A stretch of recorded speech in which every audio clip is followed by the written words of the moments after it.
Amen. Thank you. Merci pour cette opportunité. Que la paix et la grâce de Dieu soient avec vous tous, chers frères et sœurs. Et c'est pour moi un réel plaisir d'être parmi vous ce soir pour la prédication de la parole de Dieu. Et je ne vais pas rester pour longtemps, mais tout simplement, on va continuer dans ce même sujet, dans ce même passage. Et la fois dernière, nous avons eu la chance de parler sur le gagnant d'âme. Et nous allons continuer pour terminer avec cette série de la prédication de la parole de Dieu. Chers frères et sœurs, le gagnant d'âme est précieux aux yeux de Dieu parce que nous sommes des ambassadeurs, des représentants de Dieu dans le monde, d'aller faire de toutes les nations des disciples, les baptisant au nom du Père, du Fils et du Saint-Esprit. Et tout simplement, je vais pouvoir partager avec vous. Et je vais vous demander d'ouvrir vos Bibles dans le livre de 2 Corinthiens, chapitre 5. 2 Corinthiens, chapitre 5, versets 9 à 20. Mais tout simplement, nous allons lire le verset 20. Et apôtre Paul qui parle aux chrétiens de Corinthe. Nous faisons donc les fonctions d'ambassadeurs pour Christ, comme si Dieu exhortait pour nous, et nous vous en supplions au nom de Christ, soyez réconciliés avec Dieu. Prions Dieu. Cher Seigneur, notre Père au plus haut des cieux, nous voulons te dire merci pour cette grande opportunité que tu nous donnes et d'être des ambassadeurs, d'être des représentants pour toi dans le territoire. Seigneur, sois avec nous, aide-nous, et donne-nous la sagesse, la compréhension. Donne-nous l'engouement à prêcher ta parole, à communiquer ta parole aux autres, à ceux qui ne te connaissent pas encore comme leur sauveur personnel. Seigneur, merci pour cette opportunité, que tu puisses nous inspirer avec la puissance du Saint-Esprit. Nous t'en prions, Seigneur, d'être avec nous, que tu puisses communiquer à chaque personne qui va écouter ce message. Nous t'en prions ainsi dans le nom de ton Fils précieux Jésus-Christ. À lui soit la gloire, l'honneur, la magnificence, qui vit et qui règne au siècle des siècles. Amen.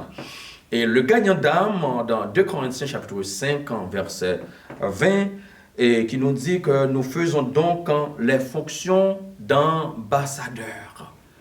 Un ambassadeur, c'est quelqu'un qui représente son pays auprès d'un autre pays.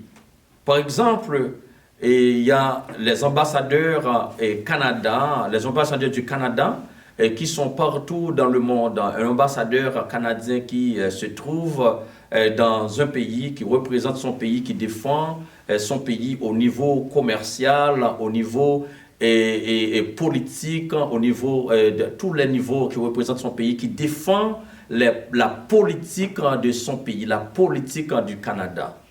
Et bien de même aussi, nous sommes des ambassadeurs, des représentants de Dieu sur la terre. Nous faisons un travail d'ambassadeur, de représentants, et que nous sommes des représentants loyaux de Dieu. Nous ne sommes pas des représentants politiques, mais nous sommes des représentants spirituels, des représentants divins. Dieu nous a envoyés et aujourd'hui nous sommes encouragés, nous sommes fiers d'être des ambassadeurs pour Dieu. Un ambassadeur est un représentant et le représentant de Dieu sur la terre. Un ambassadeur est quelqu'un qui fait un travail missionnaire, quelqu'un qui fait un travail d'un évangéliste. Atteindre les perdus avec l'amour de Jésus-Christ dans un message évangélique, articuler et édifier les croyants dans leur foi, gagner des âmes pour Christ. et la vision de l'église Nouvelle Vie Gatineau selon Luc chapitre 19 verset 10. Et notre devoir, c'est d'atteindre les perdus avec l'amour de Jésus-Christ dans un message articulé, dans un message évangélique articulé et édifier les croyants dans leur foi à gagner des âmes pour Christ. Nous sommes des gagnants d'âmes pour Dieu, pour Christ, à aller chercher des âmes perdues, à aller chercher ceux qui périssent. Nous avons la responsabilité. Et en ambassadeur, il y a plusieurs missions de l'église locale. Il y a la mission de l'exhortation. La mission de l'exhortation. Un ambassadeur, il est là pour exhorter, pour encourager les autres, pour encourager ceux qui sont vulnérables, qui sont loin de l'évangile, qui sont découragés. C'est votre devoir en tant qu'ambassadeur.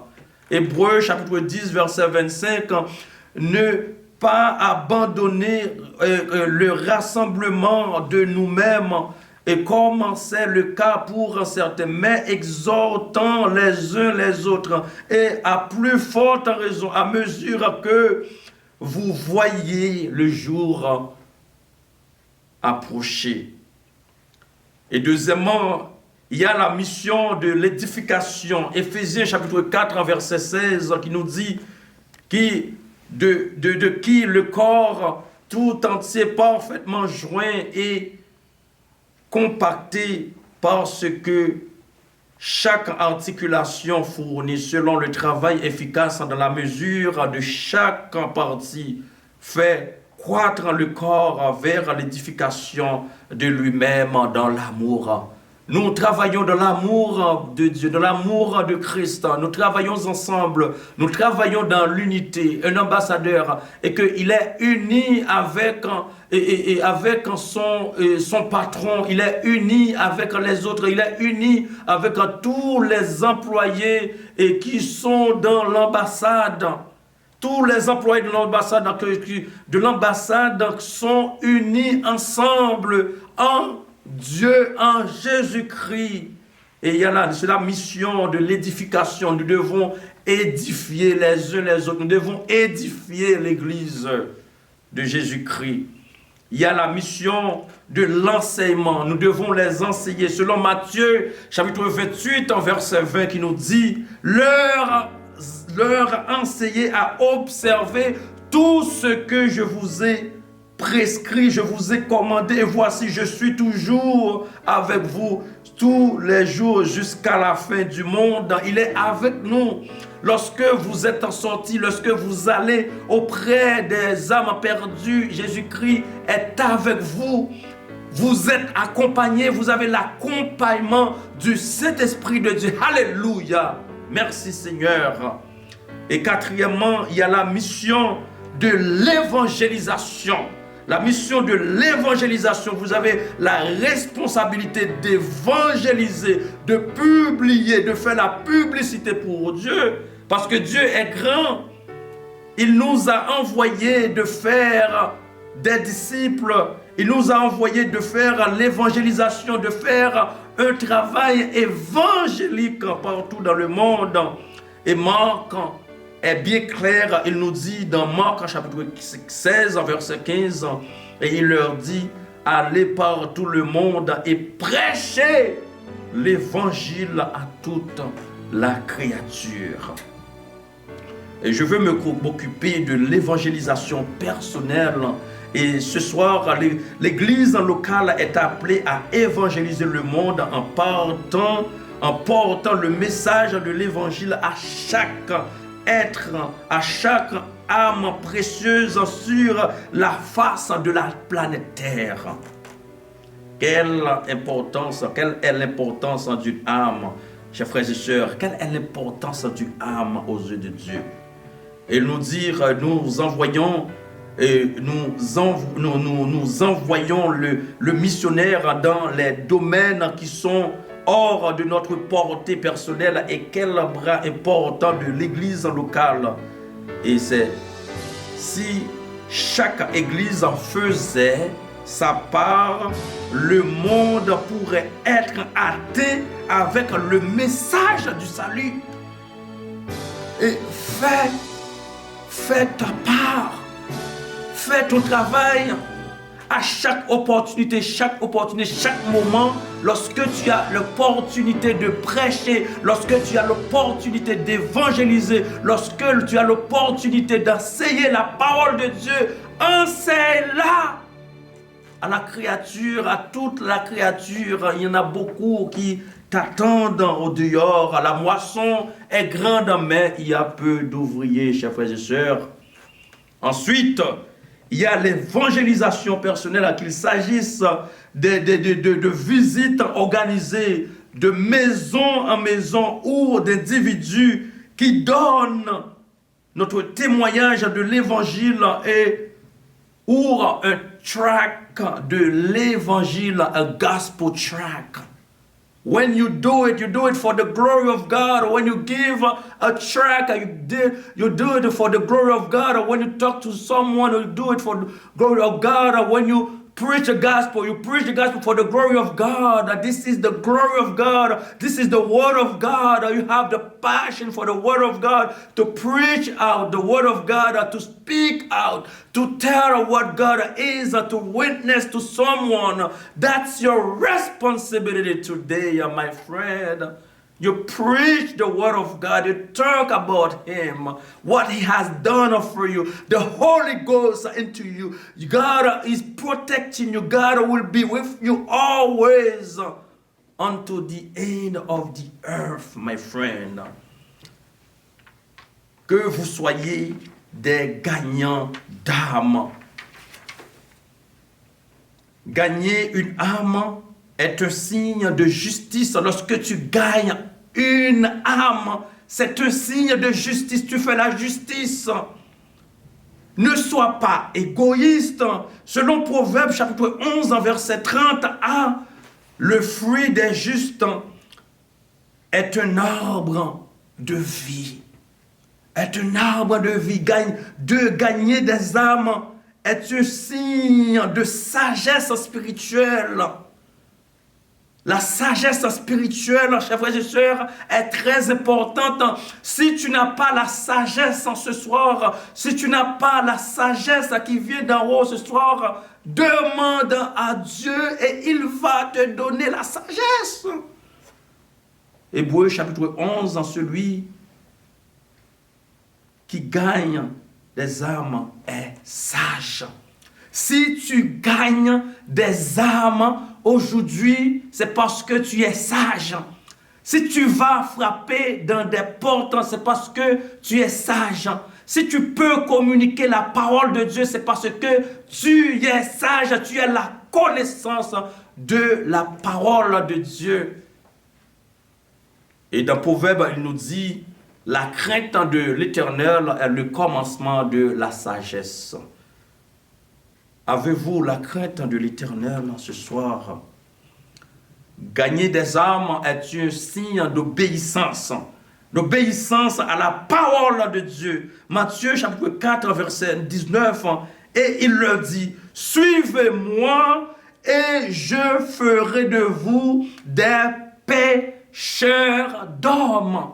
Je ferai de vous des pêcheurs d'hommes. Pêcheurs d'hommes, d'aller chercher des âmes perdues. Gagner une âme est un signe de discernement spirituel. Ça fait partie de votre discernement spirituel. Jean 4, verset 35. Ne dites pas, il n'y a pas encore 4 mois. Et alors vient la moisson. Voici, je vous le dis, levez les yeux et regardez les champs, car ils sont déjà blancs. Et ils sont déjà blancs à récolter. Gagner des âmes est un signe de coopération spirituelle. Venez coopérer.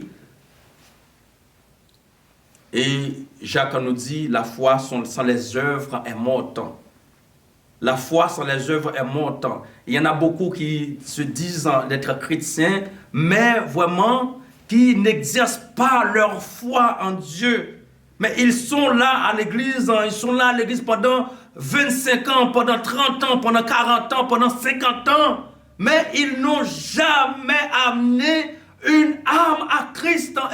Et ils sont très spirituels. Et ils essaient de barrer la place pour les nouveaux convertis, pour les nouveaux venus à l'église. Mais ça, c'est de l'injustice. Soyez justes.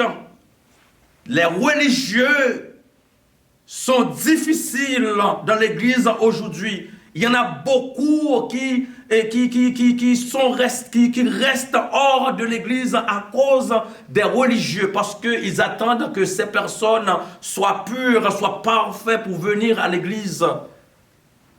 C'est un grand problème. La mission de l'Église, c'est que nous avons la responsabilité de recevoir les autres, de recevoir les étrangers, ceux qui viennent à Christ. Ils sont importants. Il y a de la joie dans le ciel pour un seul pécheur qui se repent devant Dieu. Gagner une âme est un signe de discernement spirituel. Et nous dit... Et donc, gagner des âmes est un signe de coopération spirituelle. Et signe de coopération spirituelle, celui qui moissonne reçoit un salaire et récolte du fruit pour la vie éternelle, afin que celui qui sème et celui qui moissonne se réjouissent ensemble. Verset 37, et voici ce qui dit vrai. Le sème et l'autre moissonne. Verset 38, je vous ai envoyé pour récolter ce sur quoi vous n'avez pas accordé de travail. D'autres hommes ont travaillé et vous êtes entrés dans leurs travaux. Gagner des âmes est un signe de volonté spirituelle. Est-ce que vous avez cette volonté spirituelle pour aller gagner des âmes pour Christ? La volonté spirituelle est très importante, chers frères et sœurs. Et pour terminer, le gagnant d'âme a le désir de plaire à Dieu. Lorsque tu le fais, tu fais plaisir à Dieu. Tu plais à Dieu. Tu donnes adoration à Dieu. Tu fais un travail pour Dieu. Et Dieu est content, Dieu prend plaisir et Dieu va te bénir lorsque tu fais son travail. Tu essaies de aider les autres, d'amener des âmes à Christ, chers frères et sœurs. Un gagnant d'âme a une commission, selon 2 Corinthiens, chapitre 5, versets 18 à 21. Et toutes choses sont de Dieu qui nous a réconciliés avec lui par Christ et nous a donné le ministère de la réconciliation. Nous avons le ministère de la réconciliation, à savoir que Dieu était en Christ, réconciliant le monde avec lui-même, ne leur imputant par leurs offenses, et nous a confié la parole de réconciliation. Et maintenant, nous sommes des ambassadeurs du Christ, comme si Dieu vous implorait pour nous. Et nous vous prions, à la place du Christ, réconciliez-vous avec Dieu, car il l'a fait péché pour nous qui n'avons connu le péché, afin que nous soyons pans et rendus justice de Dieu en lui. Et que l'Éternel vous bénisse, et j'espère que vous n'allez pas manquer. Vous n'allez pas manquer dans cette mission et dans cette responsabilité qui vous a été donnée, qui vous a été confiée, d'aller faire de toutes les nations des disciples, d'aller faire des nations pour Dieu, d'enseigner les autres, à faire des disciples. C'est votre responsabilité spirituelle. C'est votre responsabilité à gagner des âmes pour Christ, le désir de gagner des âmes pour Christ. Que Dieu vous bénisse et je prie. Merci Seigneur pour ta parole. Merci pour cette opportunité de prêcher ta parole, de divulguer ta parole. Seigneur, merci parce que tu as été là. Seigneur, que tu puisses pénétrer dans le cœur de chaque personne qui a eu la chance d'écouter ta parole. Sois avec eux. Seigneur, nous te prions pour cette Église. Que nous soyons un exemple pour aller chercher des âmes perdues. L'Église à Nouvelle-Vie Gatineau, c'est notre responsabilité. C'est notre mission à faire des disciples pour Christ. Merci Seigneur, merci pour tout. Que tu puisses en pénétrer parmi nous, que tu puisses en pénétrer dans le cœur de chaque personne. Guéris les cœurs, Seigneur.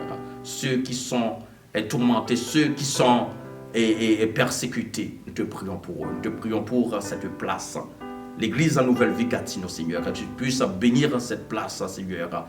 Et que tu dises, Seigneur, dans ta parole, et dans Matthieu chapitre 16, verset 18, et sur cette pierre, je bâtirai mon église et les portes de l'enfer ne prévaudront point contre elle. Merci Seigneur pour tout. Thank you Lord for all. And you say in the word, I will build my church and the gates of hell shall not prevail against it. God, and you are so powerful. Thank you for the Holy Ghost. Thank you for all. Thank you for your salvation. And I pray you in the name of Jesus. Je te prie dans le nom de ton Fils précieux Jésus-Christ. À lui soit la gloire, l'honneur, la magnificence qui vit et qui règne au siècle des siècles. Amen. Que Dieu vous bénisse.